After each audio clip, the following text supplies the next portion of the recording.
Mesdames et messieurs, chers organisateurs et chers invités, je voudrais remercier pour l'occasion qui m'est donnée de raconter l'aventure et le cheminement du Bénin vers les objectifs du millénaire pour le développement et les objectifs de développement durable. J'ai répondu favorablement à l'invitation des organisateurs du concours francophile par intérêt pour la cause des ODD sur le continent africain, par intérêt de donner de la visibilité à la gouvernance d'un pays qui, de mon point de vue, conduit des réformes fondamentalement axées sur le développement durable dans toutes ses dimensions. Cette conférence ODD, qui consacre le lancement de l'édition 2022 du concours, est perçue comme une grande opportunité d'échange sur les meilleures pratiques qui construisent la résilience africaine et universelle.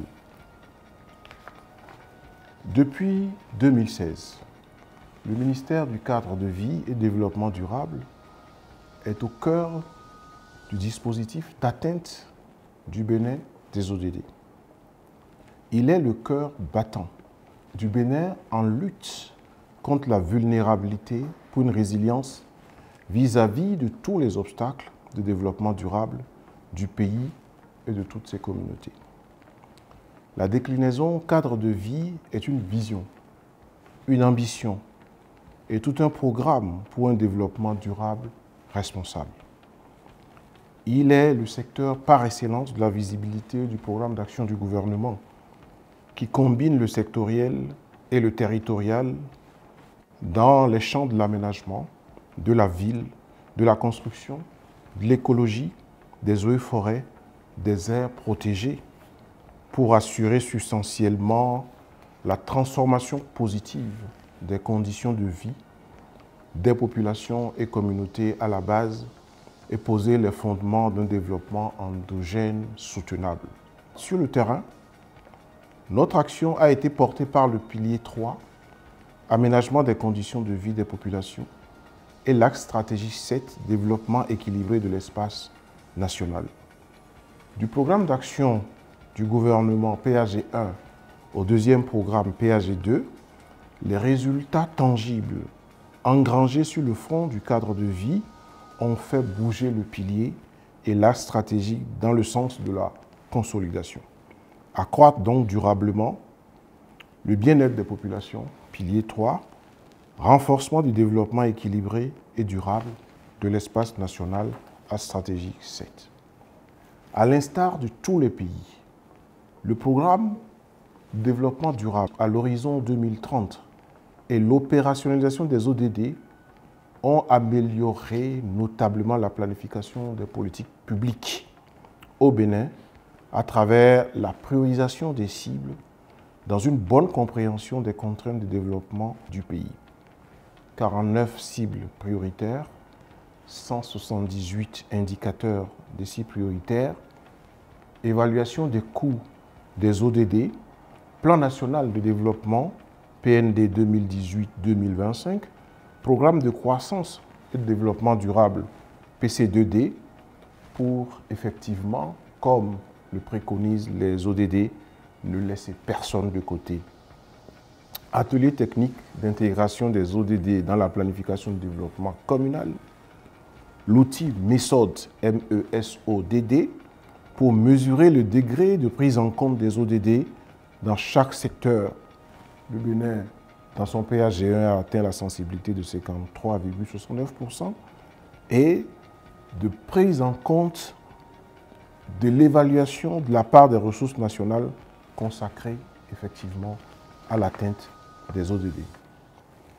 Le ministère du Cadre de vie et développement durable conduit la concrétisation des engagements du Bénin vis-à-vis de la communauté internationale. Habitat 3, Agenda 2023 de l'Union africaine, les conventions internationales dans leur ensemble, les contributions déterminées au niveau national dans le cadre de l'accord de Paris sur le climat, les plans nationaux d'adaptation sont opérationnels dans le secteur de l'agriculture, de l'énergie, du développement urbain durable, des écosystèmes forestiers et humides. Et les résultats sont perceptibles dans le sens de la réduction de la vulnérabilité de notre pays et de ses communautés. Cette logique de gouvernance a porté des réformes fondamentales. Je pourrais citer la loi sur le changement climatique, la loi sur l'environnement, la loi sur la gestion du littoral, la loi sur l'aménagement du territoire, la loi pour l'interdiction des sachets plastiques non biodégradables et des déchets étrangers, de même que plusieurs politiques et stratégies qui en ont découlé. Les programmes d'action du gouvernement ont mis en œuvre des programmes et projets qui ont eu des impacts presque immédiats sur la résilience des populations urbaines et rurales. Dans le secteur de la protection côtière et le développement de l'écotourisme, de l'assainissement pluvial en milieu urbain, des infrastructures urbaines de mobilité et d'embellissement. Je veux parler du projet asphaltage, de l'aménagement paysager, des aménagements paysagers massifs, la gestion des déchets et de la promotion de la salubrité urbaine, des infrastructures marchandes totalement en rénovation, de la restauration des forêts classées et des aires protégées, la mise en place d'un laboratoire d'études et de surveillance environnementale, l'assainissement des plans d'eau, lac Aémé, lac Ouémé, rivière de lagune de Porto Novo, aménagement des berges, prévention et gestion des risques et catastrophes. Aujourd'hui, nous avons constaté avec satisfaction que le Bénin a réussi le premier Eurobond ODD en Afrique, 1 milliard d'euros. Notre pays est redevenu puits de carbone depuis 2020 et peut donc dynamiser son approche de captation de financement vert. Le Fonds national pour l'environnement et le climat est la première institution de l'Afrique francophone accréditée au Fonds vert pour le climat. En plus de son accréditation au Fonds d'adaptation, nous mobilisons des écotasses depuis 2004 en faveur du financement des actions de développement sobre en carbone et résilient au changement climatique.